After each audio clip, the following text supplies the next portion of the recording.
لو أنزلنا هذا القرآن على جبل لرأيته خاشعا متصدعا من خشية الله.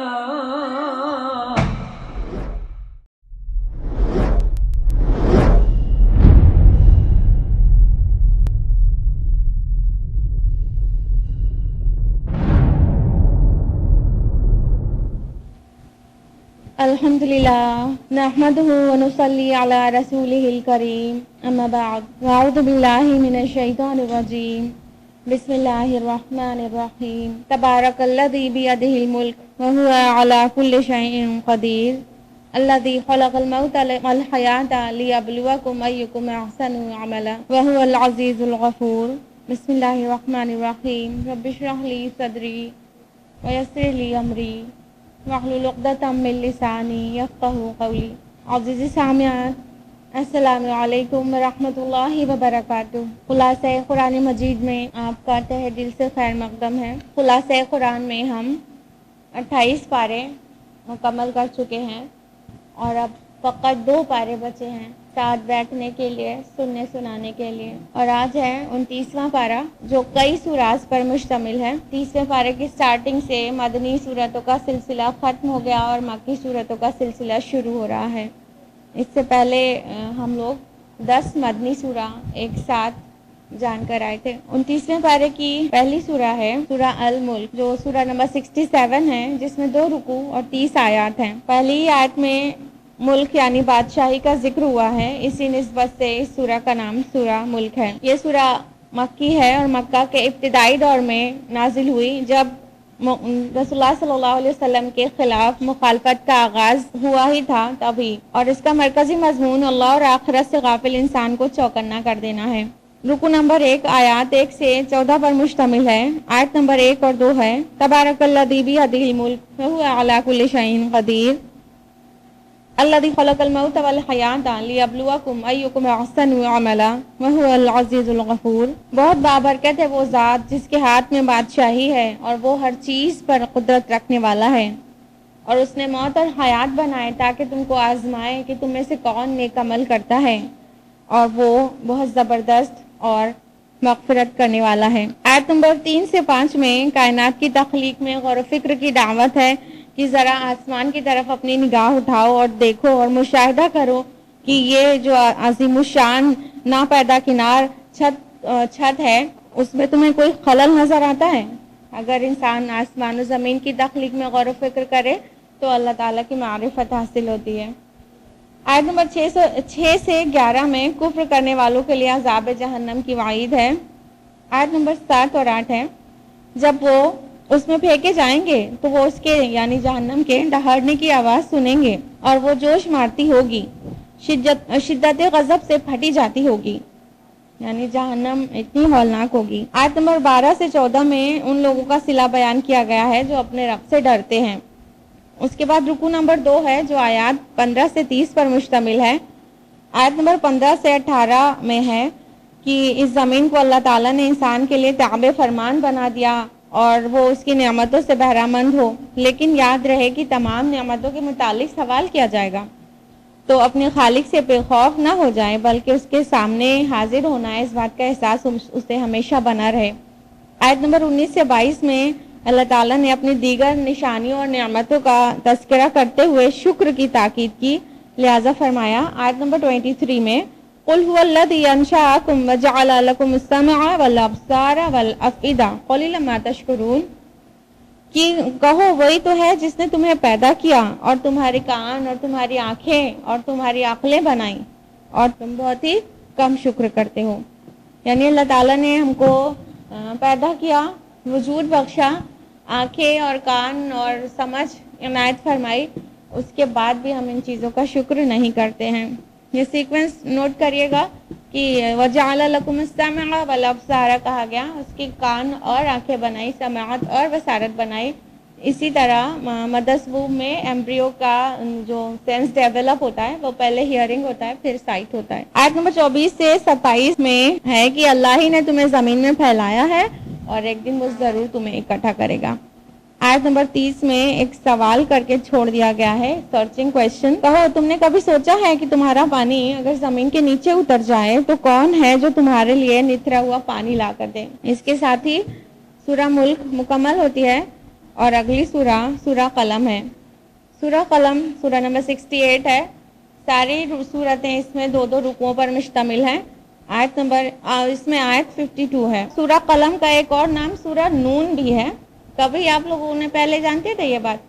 سورہ قلم کا ایک نام سورہ نون بھی ہے اور دونوں ہی ورڈ پہلی ہی آیت میں آ جاتے ہیں, تو اس نسبت سے اس کا نام سورہ قلم یا سورہ نون ہے. اور اس کا زمانہ نزول مکہ کا ابتدائی دور ہے, شروعاتی دور میں نازل ہوئی ہے.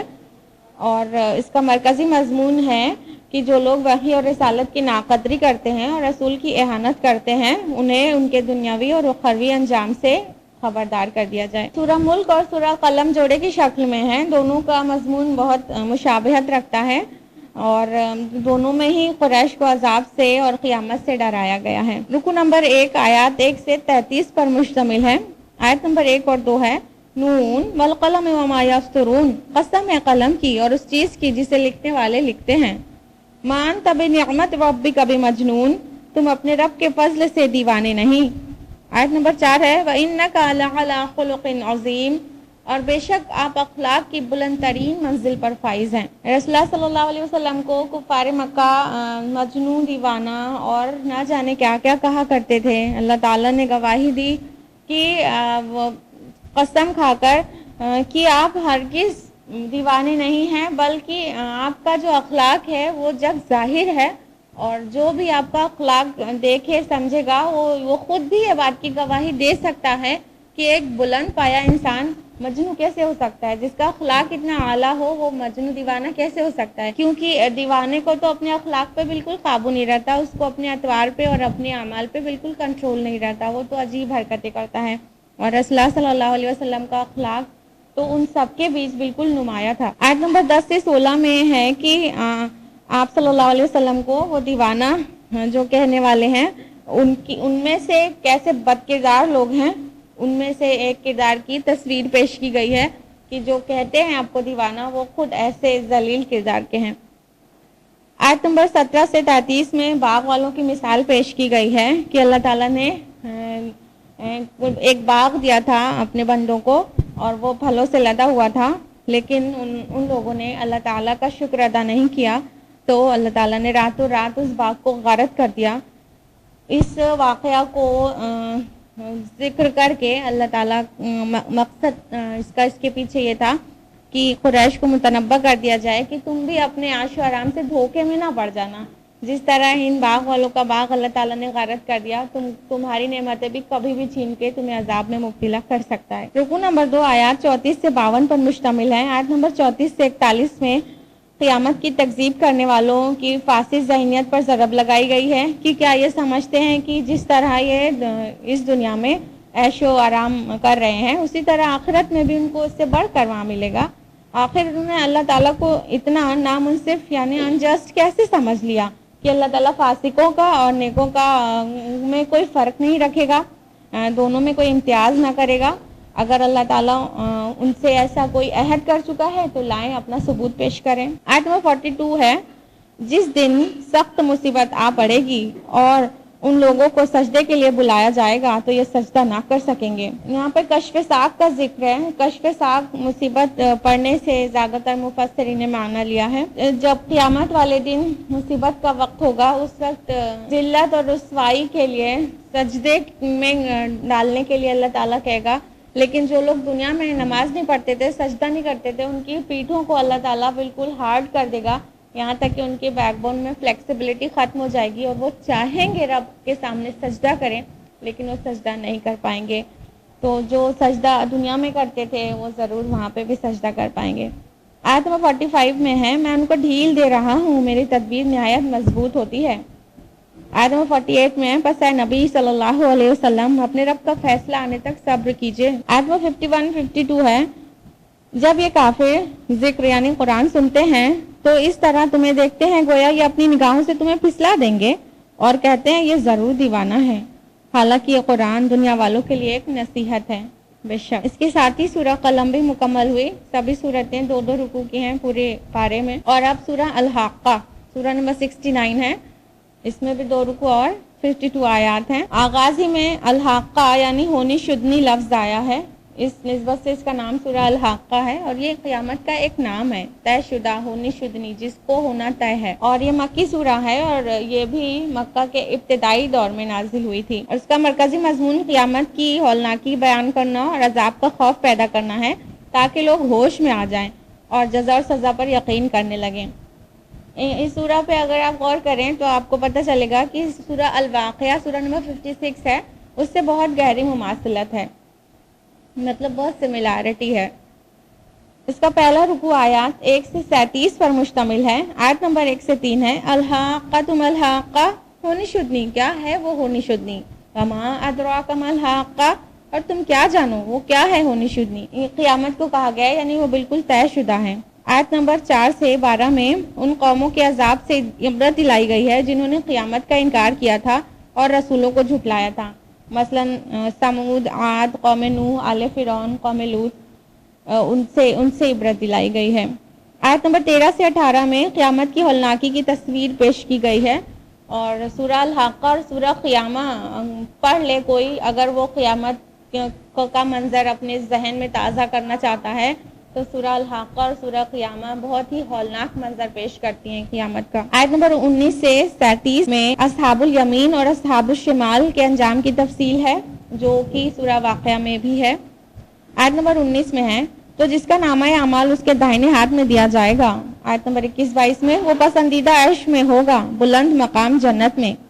آیت نمبر 25 میں ہے اور جس کا نامہ اعمال اس کے بائیں ہاتھ میں دیا جائے گا، اس کے ساتھ کیا معاملہ ہوگا۔ آیت نمبر 30-31 میں ہے اس کو پکڑو اور اس کی گردن میں توق ڈال دو، پھر اس کو جہنم میں جھونک دو۔ اس کے بعد رکوع نمبر 2 جو کہ آیات 38 سے 52 پر مشتمل ہے۔ آیت نمبر 38 سے 43 میں اللہ تعالیٰ نے قرآن مجید کی عظمت اور صداقت کے لیے قسم کھائی ہے کہ یہ کسی شاعر یا کاہن کا قول نہیں بلکہ اللہ رب العالمین کی طرف سے نازل کردہ ہے۔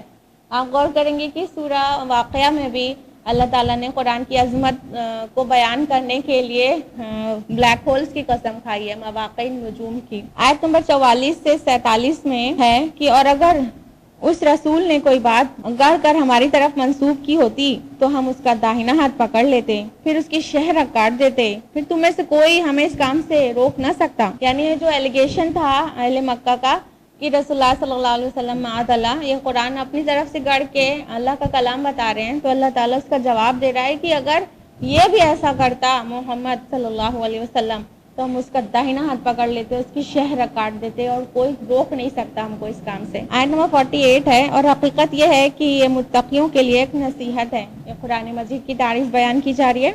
آیت نمبر 51-52 میں ہے وَإِنَّهُ لَحَقُّ الْيَقِينِ، اور یہ بالکل یقینی حق ہے۔ فَسَبِّحْ بِاسْمِ رَبِّكَ الْعَظِيمِ، تو تم اپنے رب عظیم کے نام کی تسبیح کرو، اللہ توفیق دے۔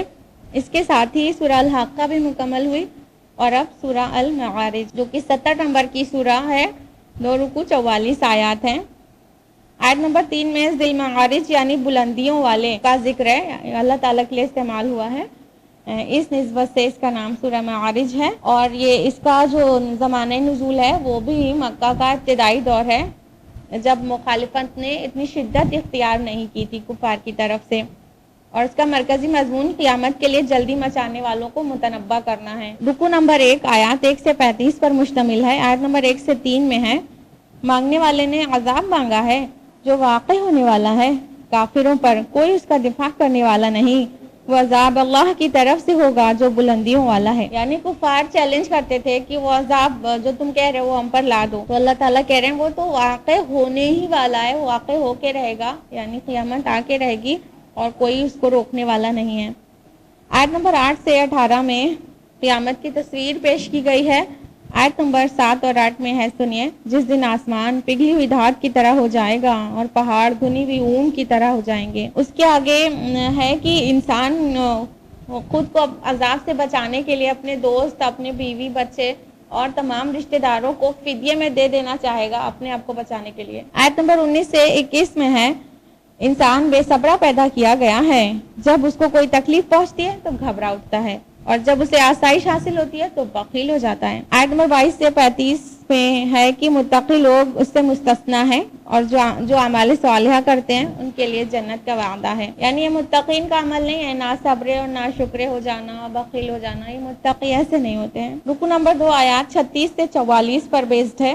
آیت نمبر 36-37 میں اس بات پر اظہار تعجب ہے کہ نبی صلی اللہ علیہ وسلم جب عذاب کی خبر دیتے ہیں تو کفار ان کے اوپر ٹوٹ پڑتے ہیں۔ آیت نمبر 38 سے 41 میں کفار کے بڑبولے پن کے خلاف ذکر ہے کہ وہ یہ کام بند کر دیں کہ دنیا میں انہیں جس طرح نعمتیں ملی ہیں تو آخرت میں بھی اس سے بہتر ملیں گی، بلکہ ان کو تنبیہ ہے کہ اللہ تعالیٰ ان کو غارت کر کے دوسرے لوگ کو لا دینے پر قادر ہے۔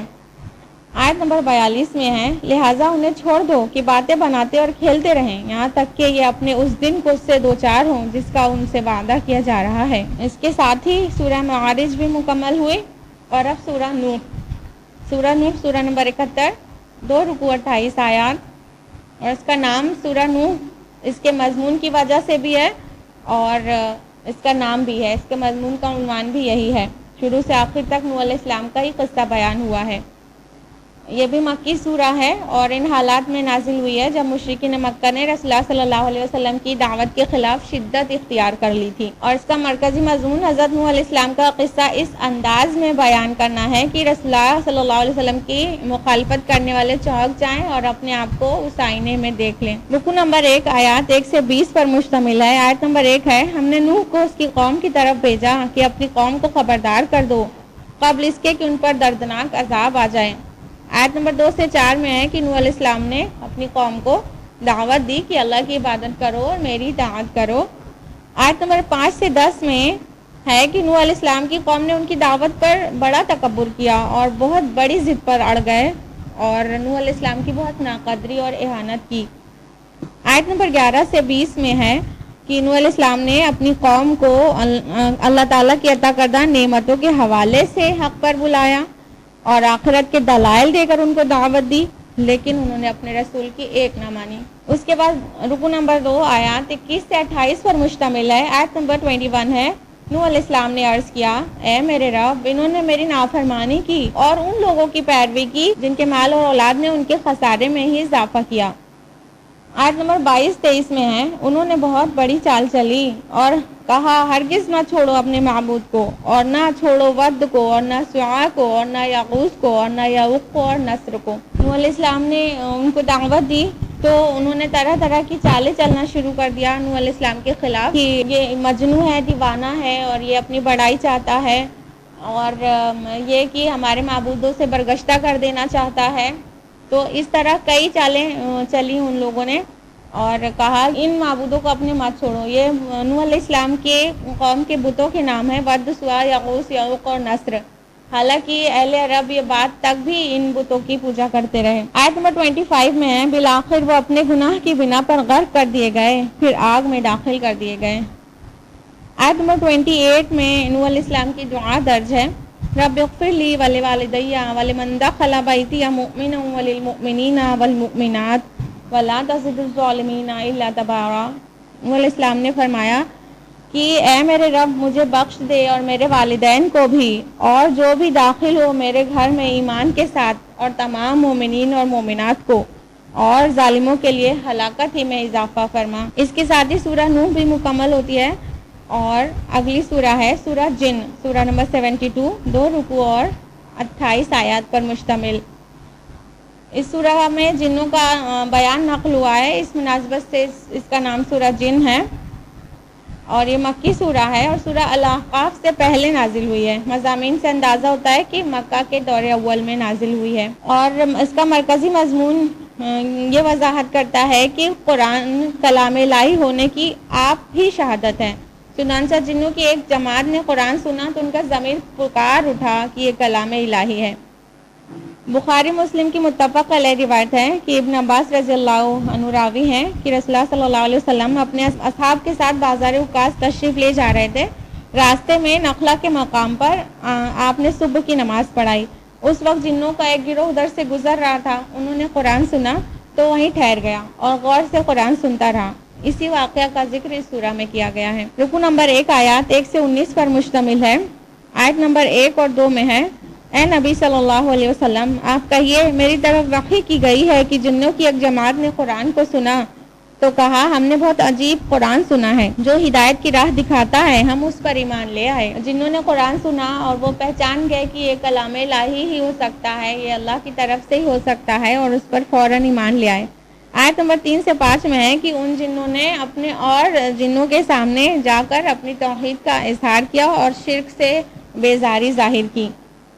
آیت نمبر 8 میں ہے: جنوں نے کہا ہم نے آسمان کو ٹٹولا تو دیکھا وہ بہت سخت پہرے داروں اور شہابوں سے بھر دیا گیا ہے۔ آیت نمبر 10 میں ہے: ہم نہیں جانتے تھے کہ زمین والوں پر کوئی مصیبت نازل کرنے کا فیصلہ کیا گیا ہے یا ان کا رب انہیں ہدایت سے نوازنا چاہتا ہے۔ اس کا مطلب یہ ہے کہ جب یہ دو صورتحال آتی ہے، یعنی کسی قوم پر عذاب آنے کا کوئی ڈسکشن آسمان پہ چل رہا ہوتا ہے، یا تو پھر کوئی نبی مبعوث ہونے والا ہوتا، وحی نازل ہونے والی ہوتی ہے، تو ان دونوں حالات میں آسمان میں پہرے داری فرشتوں کی بڑھا دی جاتی ہے۔ تو جن لوگ اسی پہرے کو بڑھا ہوا دیکھ رہے تھے اور اس فراق میں تھے کہ کیا بات ہوئی ہے جس کی وجہ سے اتنا پہرا بڑھ گیا ہے، جب رسول اللہ صلی اللہ علیہ وسلم کو قرآن پڑھتے سنا تو وہ فوراً ایمان لے آئے کہ یہ اللہ کے کلام ہے اور اسی وحی کے نازل ہونے کی وجہ سے آسمان میں اتنی پہرے داری بڑھ گئی ہوگی۔ آیت نمبر 13 سے 15 میں ہے کہ جنہوں نے نہ صرف اپنے ایمان کا اقرار کیا بلکہ اپنے جنس کے دوسرے لوگوں کو بھی دعوت دی اور ان کو خبردار بھی کیا ایمان نہ لانے سے۔ آیت نمبر 16 سے 19 میں کفار کو فہمائش ہے۔ اس کے بعد رکوع نمبر 2 ہے جو کہ آیات 20 سے 28 پر مشتمل ہے۔ آیت نمبر 20 میں ہے: اے نبی کہہ دیجئے میں اپنے رب ہی کو پکارتا ہوں اور اس کے ساتھ کسی کو شریک نہیں کرتا۔ اسی بات کی تکلیف تھی کفار مکہ کو کہ اللہ کے رسول ایک اللہ کو پکار رہے ہیں۔ آیت نمبر 21 سے 23 میں ہے کہ اللہ تعالیٰ نے نبی صلی اللہ علیہ وسلم کو حکم دیا کہ آپ کہہ دیجئے میرا کام تو صرف پہنچا دینا ہے، میرا اس کے علاوہ تمہارے اوپر کوئی اختیار نہیں ہے۔ آیت نمبر 24 سے 28 میں اہل مکہ کو وارننگ دی گئی ہے۔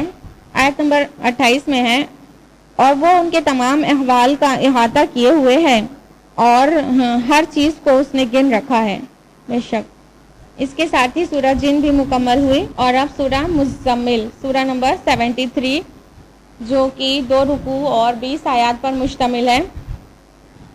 سورہ کے آغاز ہی میں نبی صلی اللہ علیہ وسلم کو المزمل یعنی چادر میں لپیٹنے والے فرما کر خطاب کیا گیا ہے، اسی مناسبت سے اس کا نام سورہ المزمل ہے۔ سورہ المزمل کے 2 رکوع الگ الگ اوقات میں نازل ہوئے ہیں۔ پہلا رکوع مکی حیات کے ابتدائی دور میں نازل ہوا ہے اور دوسرے رکوع کے مکی اور مدنی ہونے پر مفسرین نے اختلاف کیا ہے۔ اس کا مرکزی مضمون مقام رسالت کے بار عظیم کو اٹھانے اور اس کی ذمہ داریوں کے پیش نظر آپ کو قیام اللیل کی ہدایت دینا ہے اور رسول کا انکار کرنے والوں کو تنبیہ کرنا ہے، کیونکہ رسول اللہ صلی اللہ علیہ وسلم کے شولڈرز پر جو رسالت اور دعوت کا بہت بڑا بوجھ ڈالا جا رہا تھا، اس کے لیے اللہ تعالیٰ تلقین کرنا چاہتا تھا کہ قیام اللیل کریے۔ رکوع نمبر 1 آیات 1 سے 19 پر بیسڈ ہے۔ آیت نمبر 1 سے 4 ہے: یا ایھا المزمل، اے کپڑے میں لپیٹنے والے، قم اللیل الا قلیلا، کہ رات کے وقت میں کھڑے رہا کرو مگر کم، نصفہ او انقص منہ قلیلا، آدھی رات یا اس میں سے کچھ کم کر لیا کرو، اور زد علیہ ہے یا اس پر سے کچھ بڑھا لیا کرو، ورتل القرآن ترتیلا، اور قرآن کو ٹھہر ٹھہر کر صاف صاف پڑھا کرو۔ یہ ترتیل کے ساتھ قرآن پڑھنا اور رات کی نمازیں کے لیے قیام کرنا، یہ دل کے ثبات اور دماغ کی بصیرت کے لیے بہت اہم ہے۔ تو اللہ کے رسول کو ایک بہت بڑا کام کرنا تھا، اس کی وجہ سے آپ کو رات کی نمازوں کی تلقین کی گئی، اور وہ ذمہ داری اور بڑا کام کیا تھا؟ آیت نمبر 5 میں کہا: ان سنلقی علیک قولا ثقیلا، کہ عنقریب ہم آپ پر ایک بہت باری بات ڈالنے والے ہیں، ایک بہت بڑا قول ڈالنے والے ہیں۔ یہ قول بڑا کیا تھا؟ دعوت کا اور جہاد کا، جو اللہ کے رسول کے سپرد ابھی حال ہی میں ہوا تھا۔ آیت نمبر 6 اور 7 میں تربیت نفس کے پہلو سے قیام اللیل کی جو اہمیت ہے اس کی وضاحت کی گئی ہے۔ آیت نمبر 8 سے 11 میں اللہ تعالیٰ نے نبی صلی اللہ علیہ وسلم سے فرمایا ہے کہ تم صبر کرو اور ان کا معاملہ ہمارے اوپر چھوڑ دو۔ آیت نمبر 12 سے 18 میں منکرین حق کو جہنم کی وعید سنائی گئی ہے اور دنیا کے عذاب سے بھی ڈرایا گیا ہے کہ فرعون نے موسیٰ علیہ السلام کی نہ مانا تو اس کا کیا انجام ہوا، اسی طرح تم نے بھی اگر کفر کیا تو اللہ کے عذاب کو اپنے پاس آنے سے کیسے روکو گے۔ آیت نمبر 19 میں قرآن مجید کے متعلق فرمایا ان هذه تذکرہ فمن شاء اتخذ الی ربہ سبیلا، کہ بے شک یہ تو ایک یاد دہانی ہے، پس جو چاہے اپنے رب کی طرف جانے کی راہ اختیار کر لے۔ رکو نمبر 2 ایک ہی آیت پر بیسڈ ہے، آیت نمبر 20، اور اس آیت میں قیام اللیل کے حکم میں تخفیف کر دی گئی ہے، یعنی 2/3 نصف اور 1/3 رات قیام کرنے کا جو حکم آیا تھا وہ اگر دشوار ہو رہا ہو تو جتنا حصہ قرآن پڑھ سکتے ہو اتنا پڑھ لیا کریے، لیکن رسول اللہ صلی اللہ علیہ وسلم نے اپنا معمول وہی رکھا۔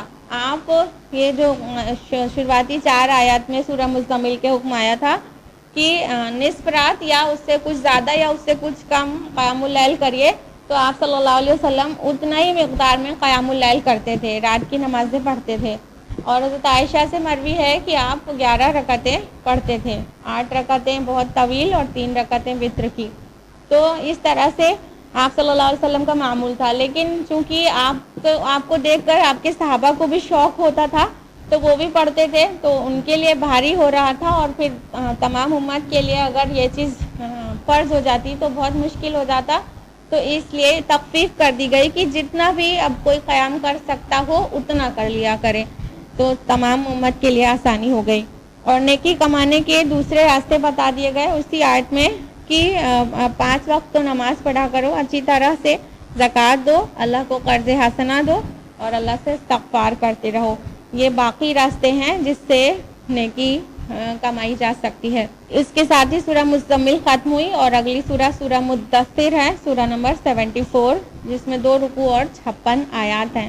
سورہ مزمل اور سورہ مدثر ایک دوسرے کے ساتھ جوڑے کی شکل میں ہیں۔ آغاز میں ہی سورہ کے نبی کریم صلی اللہ علیہ وسلم کو المدثر یعنی کمبل میں لپیٹنے والے کہہ کر خطاب کیا گیا ہے، اس لیے اس کی مناسبت اس کے نام سے ہے سورہ المدثر۔ اس کا زمانہ نزول جو ہے وہ مکہ کا بالکل ابتدائی دور ہے، اس کی جو 7 آیات ہیں بالکل ابتدائی دور میں نازل ہوئی ہیں۔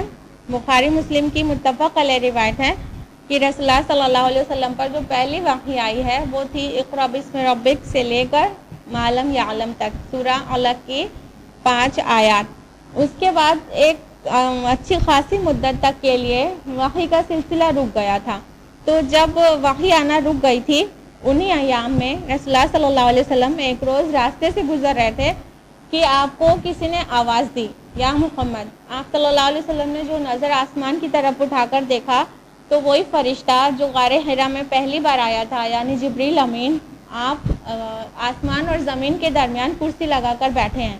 آپ صلی اللہ علیہ وسلم نے دیکھا پورے افق پہ چھائے ہوئے تھے جبریل علیہ السلام، ان کے 600 پر تھے۔ آپ کو ایک خوف طاری ہو گیا اور گھر جا کر اپنے گھر والوں سے کہنے لگے زملونی زملونی، مجھے کمبل اڑا دو، مجھے کمبل اڑا دو۔ گھر والوں نے آپ کو کمبل اڑا دیا۔ جب آپ کا خوف کچھ جاتا رہا تو آپ پر وحی طاری ہو گئی، تو یہ دوسری وحی جو آئی تھی وہ یہ تھی سورہ مدثر کی 7 آیات۔ اور سورہ کا جو باقی حصہ ہے یعنی 8 آیت سے لے کے آخر تک کا، یہ اس وقت نازل ہوا جب اسلام کی کھلی تبلیغ شروع ہو گئی تھی۔ اس سورہ کا مرکزی مضمون نبی کریم صلی اللہ علیہ وسلم کو منصب رسالت کی ذمہ داریوں کو ادا کرنے کی ہدایات دینا ہے، اور آپ کے انذار کے بعد بھی جو لوگ انکار حق پر اڑے ہوئے ہیں ان کو جہنم کی دردناک عذاب کی وعید سنا دینا ہے۔ سورہ مدثر کا پہلا رکوع آیت 1 سے 31 پر بیسڈ ہے۔ آیت نمبر 1 سے 7 میں ہے یا ایھا المدثر، اے کمبل میں لپٹنے والے، قم فانذر، اٹھ جاؤ اور خبردار کر دو، وربک فکبر، اور اپنے رب کی بڑائی بیان کرو، وثیابک فطہر، اور اپنے کپڑوں کو پاک رکھو اور گندگی سے دور رہو، اور زیادہ حاصل کرنے کی غرض سے احسان نہ کرو، اور اپنے رب کی خاطر صبر کرو۔ یہ شروعاتی احکام تھے اللہ کے رسول کے لیے کہ بس اٹھ جاؤ، بس قم فانذر کہہ دینا تھا کہ آپ صلی اللہ علیہ وسلم اٹھ گئے، اور پھر اٹھے ہی رہے اور 23 سال مشقت شاقہ کے ساتھ اللہ کے دین، اللہ کی وحی ہم تک پہنچا دیا۔ آیت نمبر 11 سے 17 میں اللہ تعالیٰ نے نبی کریم صلی اللہ علیہ وسلم کو حکم دیا کہ لوگوں کو قیامت کی ہول سے آگاہ کر دیں کہ وہ دن کافروں پر بڑا سخت ہوگا، اور جو اپنے مال اور اولاد کے گھمنڈ میں مبتلا ہیں اور سمجھتے ہیں کہ آخرت میں ان کو اس سے بہتر ملے گا، تو ان کو کچھ نہیں ملے گا، جہنم کا عذاب ملے گا۔ آیت نمبر 18 سے 25 میں منکرین دین نے قرآن کے انذار کی جو تکذیب کی اور جو بہانہ تراشا اور استکبار کیا، اس کا اظہار ہے اور اس کی تصویر پیش کی گئی ہے، اور ان کی بدبختی پر اظہار افسوس کیا گیا ہے کہ انہوں نے اس قرآن کا بہت غلط اندازہ کیا۔ آیت نمبر 26 سے 31 میں اس دوزخ کی تصویر ہے جس میں اٹکل کے تیر چلانے والوں کا سابقہ پیش آئے گا، اور اس کا دوسرا رکوع آیات 32 سے 56 پر مشتمل ہے۔ آیت نمبر 32 سے 38 میں اللہ تعالیٰ نے قسم کھا کر قرآن کی عظمت بیان کی ہے۔ آیت نمبر 39 سے 48 میں قیامت کے دن کافروں پر بہت بھاری ہوگا، یہ بتایا گیا ہے۔ قیامت کا دن بہت سخت ہوگا سوائے اصحاب الیمین کے، اور وہ جنتوں میں ہوں گے اور وہیں بیٹھے بیٹھے دوزخ والوں سے معلوم کر لیں گے کہ وہ جہنم میں کیوں کر گئے، اور دوزخی اپنے گناہوں کا اعتراف کریں گے اور وہ سبب بتائیں گے جس کی وجہ سے وہ جہنم میں چلے گئے۔ آیت نمبر 49 سے 51 میں ہے کہ نصیحت سے بدکنے والوں پر بہت اظہار تعجب کیا گیا ہے۔ انہیں کیا ہو گیا ہے کہ یہ نصیحت سے منہ پھیر رہے ہیں، گویا یہ بتکے ہوئے گدھے ہیں جو شیر سے بھاگے ہوئے ہوں۔ آیت نمبر 54 سے 56 میں ہے، ہرگز نہیں، یہ تو ایک نصیحت ہے، تو جس کا جی چاہے نصیحت حاصل کرے، اور یہ نصیحت حاصل نہیں کر سکتے مگر یہ کہ اللہ چاہے، اور وہ اس کا مستحق ہے کہ اس سے ڈرا جائے، اور وہی اس کا اہل ہے کہ بخش دے بے شک۔ اس کے ساتھ ہی سورہ المدثر مکمل ہوتی ہے، اور اب اگلی سورہ ہے سورہ القیامہ، جو کہ سورہ نمبر 75 ہے۔ اس میں بھی 2 رکوع اور 40 آیات ہیں، اور پہلی آیت ہے جس میں القیامہ لفظ آیا ہے، اسی سے اس سورہ کا یہ نام بھی ہے اور عنوان بھی ہے، اور اس کا جو زمانہ نزول ہے وہ مکہ کا ابتدائی دور ہے۔ اس کا مرکزی مضمون قیامت کے بارے میں شبہات جو ہیں کو دور کر کے اس کا یقین پیدا کرنا ہے۔ رکوع نمبر 1 آیات 1 سے 30 پر مشتمل ہے۔ آیت نمبر 1 سے 4 میں ہے، لا اقسم بیوم القیامہ، نہیں میں قسم کھاتا ہوں قیامت کے دن کی، ولا اقسم بالنفس اللوامہ، اور نہیں میں قسم کھاتا ہوں نفس ملامت گر کی، ایحسب الانسان ان لن نجمع عظامہ، کیا انسان یہ سمجھتا ہے کہ ہم اس کی ہڈیوں کو جمع نہیں کر سکیں گے؟ بلا قادرین علی ان نسوی بنانا، کیوں نہیں، ہم تو اس کی پوڑ کو جوڑ دینے پر قادر ہیں۔ اللہ تعالیٰ نے قسم کھا کر کہا کہ وہ جو قیامت ہے وہ کیا یہ سمجھتے ہیں کہ یہ نہیں آئے گی یا ہم ان کی ہڈیوں کو جمع نہیں کر سکیں گے، بلکہ اللہ تعالیٰ فرماتے ہیں کہ ہم ہڈیوں کو ہی جمع کرنا نہیں بلکہ ان کی فنگر ٹپس کو ابھی پرفیکٹ آرڈر میں اسمبل کر دینے کے قدرت رکھتے ہیں۔ یہاں پر جب پہچان کی بات ہوئی تو فنگر ٹپس کا ذکر کیا گیا ہے کہ فنگر ٹپس مطلب ہر انسان کی الگ ہوتی ہے، فنگر پرنٹس سب کے ڈیفرنٹ ہوتے ہیں، تو جب فنگر ٹپس ایسی جگہ پہ مذکور ہے جہاں پہ انسان کی پہچان بتانا مقصد ہے کہ ہر انسان کی صحیح چیزوں کو، صحیح ان کے اعضائے جسم کو پرفیکٹ آرڈر میں اسمبل کر دیں گے، تو قرآن مجید میں یہ اشارہ بہت پہلے سے دے دیا گیا ہے کہ فنگر ٹپس سب کی یونیک ہے اور سب کی پہچان ہے، اور یہ فورینسک سائنس میں اب استعمال ہونے لگا، اور یہ بہت بعد کی کھوج ہے قرآن مجید کے نزول سے کہ فنگر ٹپس سب کے جو فنگر پرنٹس ہوتے ہیں وہ ڈیفرنٹ ہوتے ہیں۔ آیت نمبر 7 سے 15 میں قیامت کے کچھ احوال پیش کیے گئے ہیں کہ جب ایسی ہولناک ہلچل انسان دیکھے گا تو کہے گا کہ کہاں بھاگ جاؤں، حالانکہ اس دن بھاگنے کی کوئی بھی جگہ نہ ہوگی۔ آیت نمبر 20-21 میں ہے، کلا بل تحبون العاجلہ وتذرون الآخرہ، کہ ہرگز نہیں، تم تو جلدی ملنے والی یعنی دنیا سے محبت کرتے ہو اور آخرت کو ترجیح دیتے ہو، اسے چھوڑ دیتے ہو۔ یہ انسان کی عادت ہے کہ جلدی ملنے والی چیز کو ہی پسند کرتا ہے، ہر چیز کا رزلٹ فوراً چاہتا ہے، اسی لیے دنیا کی محبت اتنی زیادہ ہے کہ وہ فوراً رزلٹ مل جاتا ہے، آخر میں یعنی بعد میں آنے والی چیز ہے تو اگر پیشنس سے عمل کیا جائے تو وہی عقل مندی ہے۔ آیت نمبر 22 سے 24 میں ہے کہ اس روز کتنے چہرے تر و تازہ ہوں گے، اپنے رب کو دیکھ رہے ہوں گے، اور کتنے چہرے اس دن اداس ہوں گے۔ اور آیت نمبر 29-30 میں منظر کشی ہے، اور پنڈلی سے پنڈلی لپٹ جائے گی، اس دن تیرے رب کی طرف جانا ہوگا۔ یعنی انسان خوف کے مارے اتنی بری طرح سے تھر تھرا رہا ہوگا کہ وہ ایک دم ایک پنڈلی دوسرے پنڈلی میں لپٹ جائے گی۔ رکو نمبر 2 آیات 31 سے 40 پر مشتمل ہے، اور اس رکو میں ہے کہ وہ لوگ کتنے بدقسمت ہیں جنہوں نے جھٹلا دیا قیامت کو، اور نہ ہی نماز پڑھی، نہ ہی اللہ کی راہ میں خرچ کیا۔